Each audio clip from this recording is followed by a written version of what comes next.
Hi friends! ఇవాళ నేను మీ ముందుకి ఉగ్గు తయారీ విధానాన్ని తీసుకొచ్చాను. ఫస్ట్‌గా మనం నార్మల్ ప్రాసెస్‌గా బియ్యం, అన్ని పప్పులు నానబెట్టుకొని దాన్ని ఎండబెట్టాలి. సన్ డ్రై చేయాలి. తర్వాత అన్ని డ్రై ఫ్రూట్స్ వేయాలి. Dry fruits the reason for adding dry fruits is more of the protein and carbs అనేవి యాడ్ అవుతాయి దాంతోని. అవి యాడ్ చేసినందుకు. అలాగే ఇందులో ఓట్స్ కూడా యాడ్ చేసాం ఈసారి మేము అడిషనల్ ఇంగ్రీడియెంట్. అది హై రిచ్ ఫైబర్ ఉంటుంది అందులో ఓట్స్‌లో. అండ్ అది ఈజీగా డైజెస్ట్ కూడా అవుతుందని అది యాడ్ చేసాము.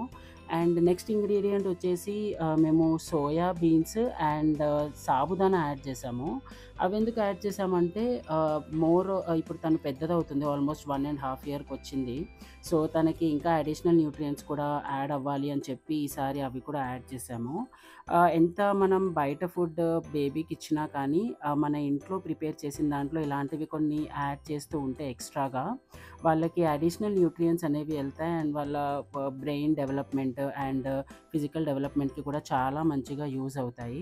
సో, మనం రెగ్యులర్‌గా చేసిందే కాకుండా ఇలాంటి అడిషనల్ ఇంగ్రీడియెంట్స్ కొంచెం కొంచెంగా యాడ్ చేసుకుంటూ పోతే వాళ్ళకి కొత్త రుచులనేవి తెలుస్తాయి. తినడానికి అసలు మారం చెయ్యరు. సో, ఇది మాకు చాలా హెల్ప్ అయింది ఇలాంటివి యాడ్ చేసినప్పుడు. సో, మీరు కూడా ఇలాంటివి ఏవన్నా చిన్న చిన్న ఇంగ్రీడియెంట్స్ యాడ్ చేసి పెట్టండి.